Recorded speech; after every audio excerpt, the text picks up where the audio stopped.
la independencia, causas externas e internas y la República Federal.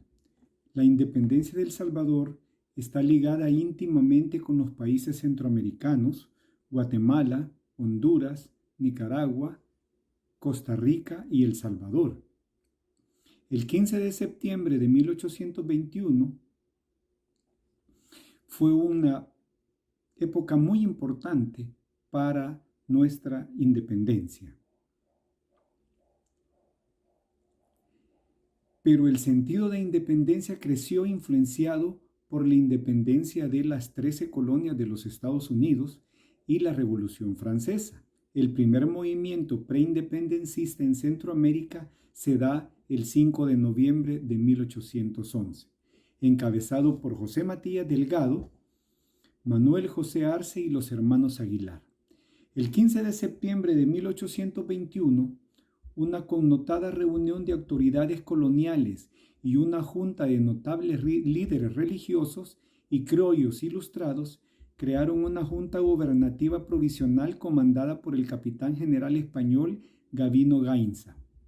Pero ¿por qué se da todo esto de la independencia de Centroamérica? Causas: por la crueldad y esclavitud de los españoles a los pueblos indígenas. España hizo provincias de los territorios conquistados a través del virreinato de España, que tenía la capital en Guatemala. Era un gobernador en cada provincia que servían para reprimir a los campesinos aplicando leyes y tributos. La inconformidad de las provincias por los privilegios dados a Guatemala por ser la capital, los criollos estaban en contra que no se les fuera permitido formar parte de cargos políticos en la colonia. Los ganaderos estaban inconformes porque en las audiencias les imponían el precio del ganado y les ordenaban a quién venderlos. Los artesanos estaban en contra de los altos precios de los instrumentos de trabajo, los indios estaban en contra de los malos tratos que les daban. Para 1811 y 1812 se dieron movimientos preindependencistas por la esclavitud, pago de impuestos y represión de los indios, a pesar de que las leyes ya habían sido abolidas en España. Pero en Centroamérica seguían aplicando. Se dieron entonces las condiciones para agarrar fuerza. Tuvo mucha influencia la Declaración de Independencia, como decíamos, de las 13 colonias de los Estados Unidos y la Revolución Francesa. El 15 de septiembre de 1821, las autoridades radicadas en Guatemala se vieron obligadas a aceptar la independencia de las provincias de Centroamérica en una reunión solemne precedida por José Cecilio del Valle, Gavino Gainza, Manuel José Arce, Pedro Molina, Miguel Reinaga y Tomás Ruiz. En 1823, luego de separarse Centroamérica de México, sesionaron en Guatemala para determinar el tipo de gobierno. Se plantean dos propuestas: un gobierno federal parecido a lo de los Estados Unidos, en donde cada estado tiene su propio gobierno, sus propias leyes propuestas por los liberales. En cambio, los conservadores proponen y apoyan un gobierno unitario. Al final gana el gobierno federal, siendo el 1 de julio de 1823 que pasó a llamarse provisionalmente Provincias Unidas de Centroamérica. En el año 1824 logran unificar y gana la propuesta federal, quedando como República Federal de Centroamérica, eligiendo como primer presidente a Manuel José de Arce. Ahora continuamos con lo que es la fundación del Estado de El Salvador. En El Salvador se dio el primer grito de independencia el día 5 de noviembre de 1811, intentona que fue sofocada por el gobierno español. Posteriormente se lleva a cabo la segunda intentona el 24 de enero de 1814, dirigida por el segundo alcalde de San Salvador, don Pedro Pablo Castillo. La confabulación de los insurgentes continuaron a pesar de las repercusiones, y los crímenes cometidos por las autoridades coloniales españolas no fueron suficientes para poder apartar el ánimo de las masas la idea de la independencia. Así llegó el mes de septiembre de 1821, en que las grandes movilizaciones populares en Guatemala el día 15 de dicho año obligaron a la Magna Asamblea reunida en el Palacio Nacional a declarar la independencia. Contribuyeron grandemente a este logro el presbítero José Matías Delgado, Manuel José Arce, Juan Manuel Rodríguez, los presbíteros Nicolás Vicente y Manuel Aguilar, Domingo Antonio de Lara, Pedro Pablo Castillo, Pedro Molina, Francisco Berruante y otros. La independencia se declara en Guatemala, fue jurada en San Salvador 6 días después, entre grandes demostraciones de júbilo. Ahora continuamos con quién era Anastasio Aquino, comandante general de las armas liberadoras de los indígenas cuscatlecas. Fue un líder indígena salvadoreño en la insurrección de Nonualco en el levantamiento campesino en El Salvador, ocurrido en 1833. Nació en el seno de una familia que pertenecía al linaje de los taitas, de la etnia nonualca, pueblo que ocupa el actual territorio del departamento de La Paz. La actitud positiva lo convirtió en un líder defensor de los derechos campesinos. Nació en Santiago Nonualco el 16 de abril de 1792 y murió en San Vicente el 24 de julio de 1833.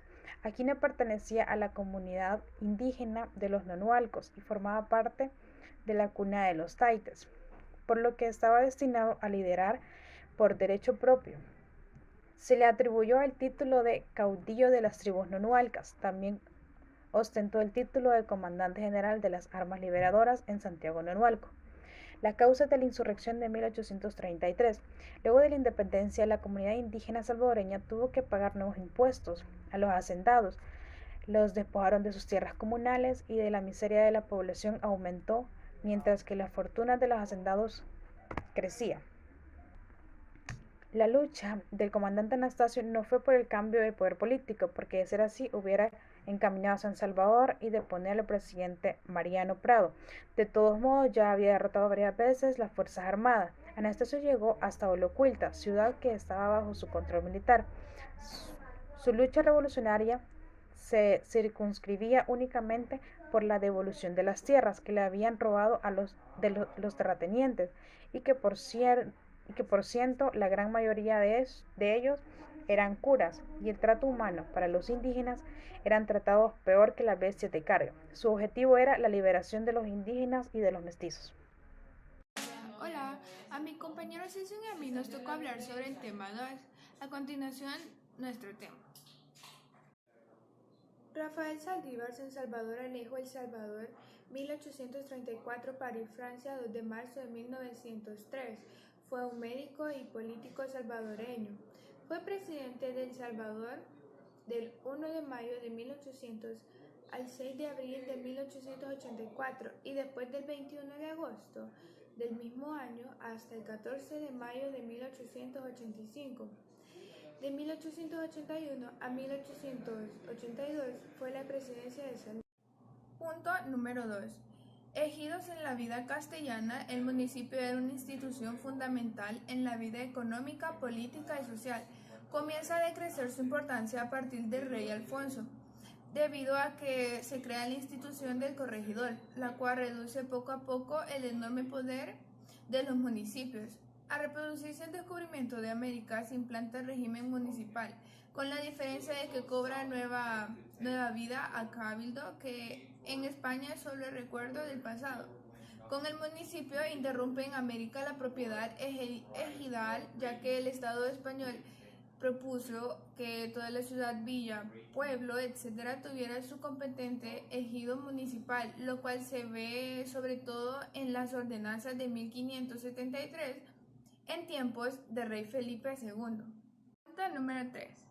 Los latifundios se formaron por causas históricas, especialmente coincidiendo con conquistas militares y colonizaciones en la formación del imperio de la antigua Roma, en las investigaciones germánicas, en la reconquista española, en la colonización europea de América, o con cambios políticos y socioeconómicos, en la feudalización de Europa Oriental en los esclavos británicos, la desmortización española, en la colectivización de la propiedad en la Unión Soviética. El minifundio no es rentable por las economías de escala. Esto quiere decir que por cada unidad adicional nacional producida, el coste para la empresa es menor. Así existe un beneficio de reproducir en mayor cantidad. Esto se da en particular en la adquisición de activos fijos. Imaginemos entonces que un campesino tiene 2 hectáreas de café. Entonces, si compra una máquina para procesar el grano, no será rentable. En cambio, puede juntarse con otros productores para comprar entre todos toda la herramienta mencionada. Diferencias entre minifundio y latifundio. Las principales diferencias entre minifundio y latifundio son nivel tecnológico. En los latifundios suele invertirse en innovación, lo que es ausente en los minifundios. Mano de obra. Usualmente el mismo dueño del minifundio trabaja su tierra, pero el latifundista contrata trabajadores. Finalidad de la explotación. En los latifundios se realiza una actividad con fines comerciales, es decir, se busca llevar la producción al mercado. Sin embargo, el minifundio suele explotarse como mencionamos anteriormente para el autoconsumo. Esto es caso de que no se logre consolidar una cooperativa. En esta oportunidad les hablaré un poco sobre el tema 2, decretos consecuencias de la extinción de ejidos en 1932, General Maximiliano Hernández Martínez y pueblos indígenas, acceso al gobierno, causas del levantamiento de los pueblos indígenas y consecuencias, represión, inicio del militarismo en El Salvador. Durante la dictadura militar del general Maximiliano Hernández Martínez, en enero de 1932, el Partido Comunista Salvadoreño participó en una insurrección popular junto a grupos indígenas y campesinos del occidente del país. En el contexto internacional del triunfo de las democracias occidentales en la Segunda Guerra Mundial, especialmente en la Revolución de 1948, buscaba establecer un nuevo modelo de gobierno militar basado en la realización periódica de elecciones con sus demandas de participación política.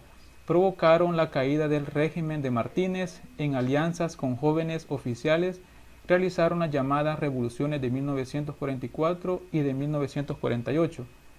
El año 1932 se realizan nuevas elecciones donde participó el Partido Comunista Salvadoreño, el cual logró obtener una ventaja considerable de votos ante la oposición, por lo que el proceso electoral es detenido por la dictadura y se impone a la fuerza. En vista de esto, el PCS organiza una rebelión armada convocada para el 20 de enero del mismo año, pero su líder, Farabundo Martí, es capturado por la Fuerza Armada antes de poder concretar su cometido. Causas del levantamiento campesino. Entre las causas más relevantes que trajeron como consecuencia el levantamiento campesino en El Salvador encontramos las siguientes: crisis económica debido a la baja de los precios del café en 1929, desigualdad en la tendencia o distribución de la tierra, dando como resultado el acaparamiento de la misma, acumulación de las riquezas en el sector empresarial y comercial, falta de empleos, extrema pobreza, reformas sobre la tendencia de la tierra, abusos por parte de la clase política o el gobierno reinante, despido masivo de campesinos, captura de Farabundo Martí en enero de 1932, inestabilidad política y económica. Consecuencias: el inicio del levantamiento campesino en El Salvador dejó una marca grande en el país, la cual se puede notar a través de sus consecuencias. Aumento de la represión por parte del Estado, usando el uso de la Fuerza Armada. Extinción de la mayoría de las comunidades pipiles, por lo que la lengua náhuatl también se extingue. Los indígenas sobrevivientes decidieron abandonar sus costumbres y tradiciones por temor a ser asesinados, el terror usado como medio para mantener el control de la sociedad. Se diferencia el significado entre los partidos de derecha y los partidos de izquierda. Persecuciones a seguidores de las políticas de oposición. Efectos de la ley de extinción de las tierras comunales y ejidales.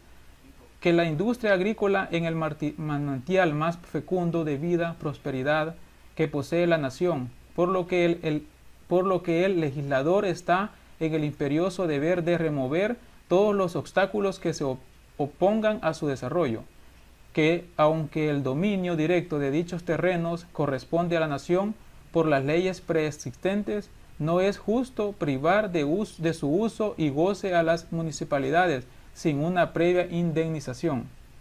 Militarismo en El Salvador.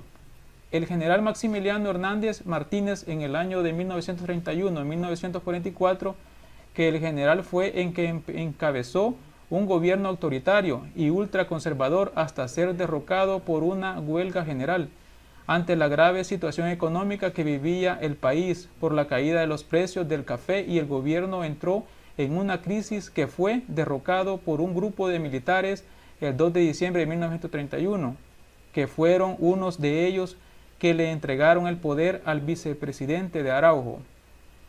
En 1932, el entonces presidente general Maximiliano Hernández Martínez, llegado al poder tras un golpe de Estado en 1930, reprimió con el ejército una sublevación de campesinos e indígenas en el occidente del país, provocando más de 30.000 víctimas mortales. El suceso se ha dado a conocer en El Salvador como la matanza comunista de 1932, culpando de los hechos al naciente Partido Comunista y a uno de los líderes de la revuelta, Agustín Faragundo Martín. El 14 de julio de 1969 invadió Honduras. El Salvador estaban comandados por José Alberto de la Guerra Civil de 12 años, de 1980 hasta 1992. Producto de la Guerra Fría, tuvo miles de personas muertas por la guerrilla del FMLN. Después firmaron los acuerdos de paz el 16 de enero de 1992 en Chapultepec, y así es cuando acordaron los acuerdos de paz y sellaron bien toda una era para llevar la paz.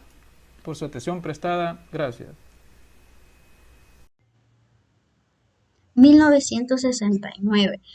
Eran las eliminatorias para el Mundial de México de 1970. El Salvador y Honduras se discutían un lugar en este mundial, el cual el primer partido fue en Honduras, Tegucigalpa, el 8 de junio, el cual ganó 1-0. El segundo partido fue en El Salvador, el cual ganó 3-2. Se dice que al terminar este partido hubieron ciertos disturbios entre El Salvador y Honduras. Debido a esto, se hizo el partido del desempate en el Estadio Azteca de México el 28 de junio, el cual ganó El Salvador 3-0. 2 semanas después, Honduras fue invadido militarmente. Fue aquí que inició la mal llamada Guerra del Fútbol o Guerra de las 100 horas.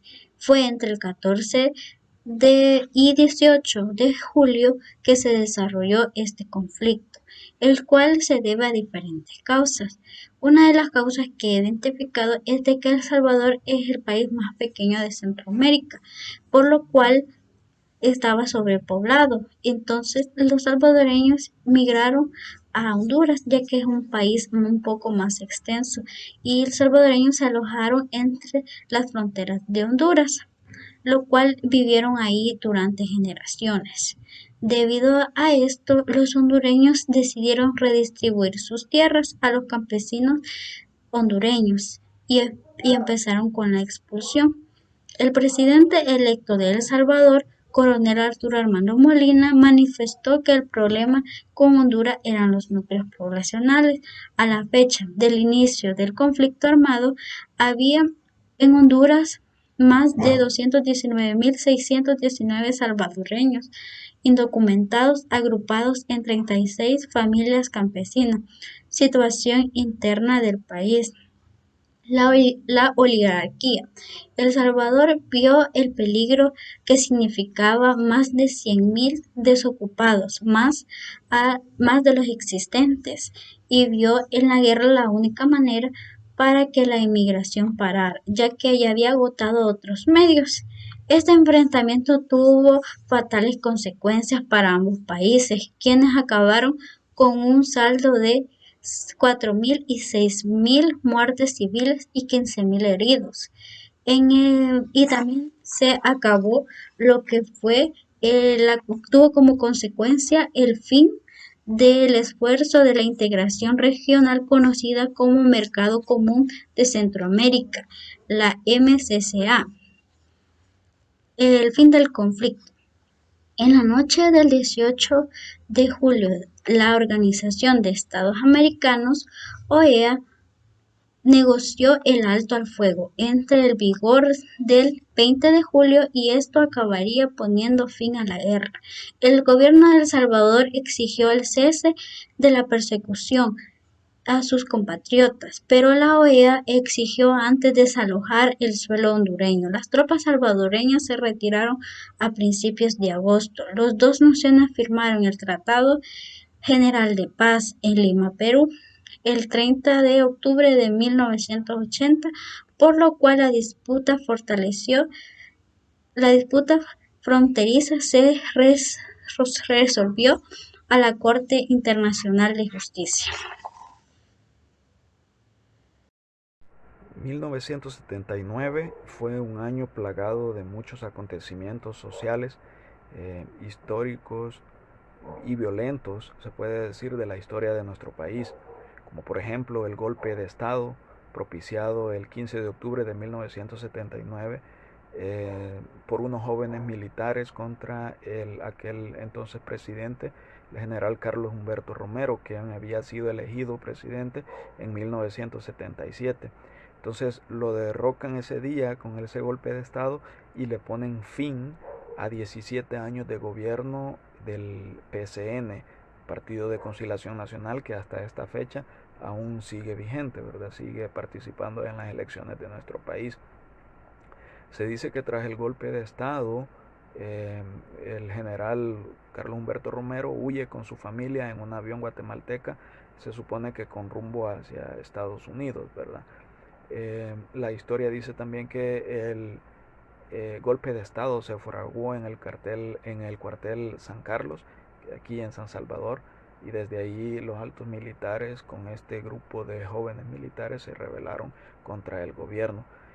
Hay que entender que en El Salvador ya habían habido golpes de Estado o intentos de golpes de Estado, pero esta vez se pretendía hacer un golpe de Estado diferente y no un golpe de Estado tradicional en donde los militares se rebelan contra el gobierno y al final termina siendo una dictadura más. En esta ocasión la intención era poner una junta, ¿verdad?, para que liderara el país y proponer elecciones libres para ya no estar en esa tipo dictadura como en este caso que habían 17 años de gobierno de el PCN o Partido de Conciliación Nacional. En ese año también se dieron otros acontecimientos violentos como por ejemplo los bombardeos dinamiteros al Diario de Hoy, a la prensa gráfica, al aquel entonces Banco de América por miembros de lo que después o lo que se conoce ahora como el FMLN. En la década de los 70 toda esta convulsión política, social, dio paso al surgimiento de nuevas organizaciones populares, como por ejemplo la Federación Cristiana de Campesinos Salvadoreños, la Federación de Trabajadores del Campo, que después se unieron a Andes 21 de junio, que es hoy en día la asociación más grande de maestros, profesores en el país. Durante la década de 1970, entre los 70 y los 80, maduraron ciertas condiciones que hicieron factible el desarrollo de este tipo de organizaciones populares, pero también políticas y guerrilleras, como por ejemplo el FPL, el RN, las FAL, que después terminarían vinculándose entre ellas unas con otras y formando partidos políticos. En ese mismo contexto podemos hablar del partido ARENA, Alianza Republicana Nacionalista. Es un partido que hoy por hoy aún sigue vigente en nuestro país, pero hablar de ARENA es hablar también de su fundador, el mayor Roberto D'Aubuisson. El día del golpe de Estado, en octubre de 1979, A D'Aubuisson se le fueron asignados los documentos del Instituto de Inteligencia Salvadoreña de aquel entonces, por orden del Estado Mayor. Él era militar. Entonces, en esos documentos había mucha información sobre los escuadrones de la muerte, grupos subversivos y muchos secretos de Estado, podemos decir, ¿verdad? Entonces, en ese mismo año, D'Aubuisson renuncia al gobierno, renuncia al ejército y comienza a dar paso a la formación política del partido Arena.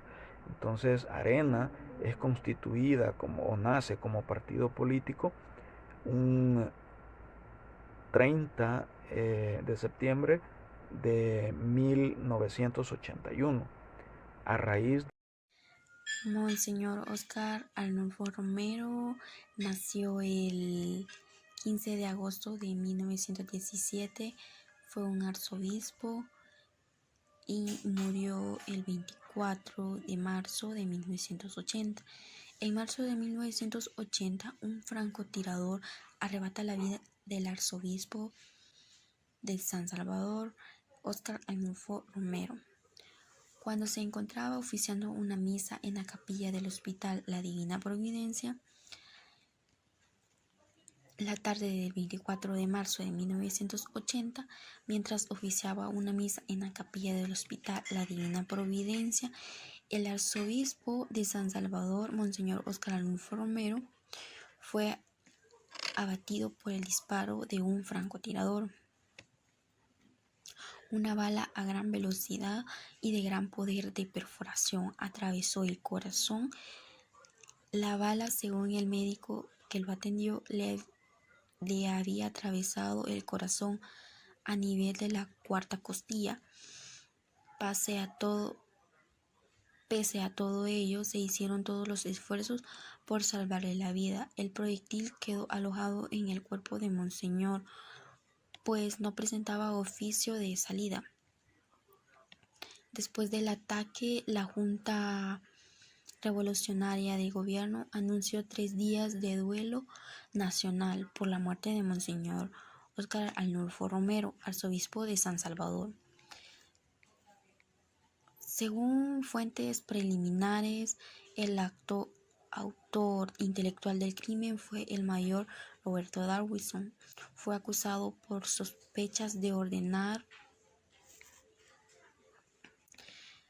la muerte del arzobispo, aunque otros medios descartaron la acusación. Aunque la Comisión de la Verdad, en sus investigaciones sobre el caso, determinó que existen plena evidencia de que el ex mayor D'Aubuisson dio la orden de asesinar al arzobispo y dio instrucciones precisas a miembros de su entorno de seguridad, actuando como escuadrón de la muerte, de organizar y supervisar la ejecución del asesinato. Los restos del religioso permanecieron en la capilla ardiente en la Basílica del Sagrado Corazón. Luego fueron sepultados en medio de disturbios en la cíprica de la catedral.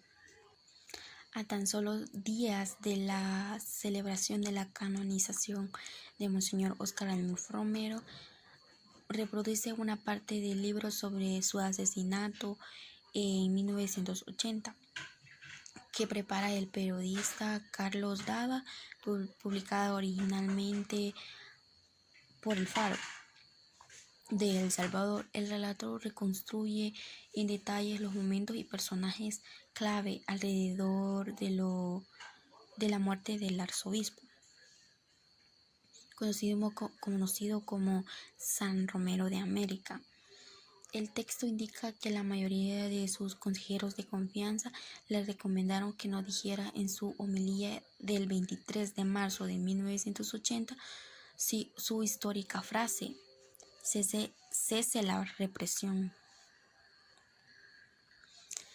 Y la última casa que habitó Monseñor Óscar Arnulfo Romero es hoy un centro de visitantes es un museo en el que se exhiben sus documentos personales, sus libros, su grabadora, su ropa aún manchada por la sangre del martirio y las fotografías en blanco y negro capturadas el 24 de marzo de 1980.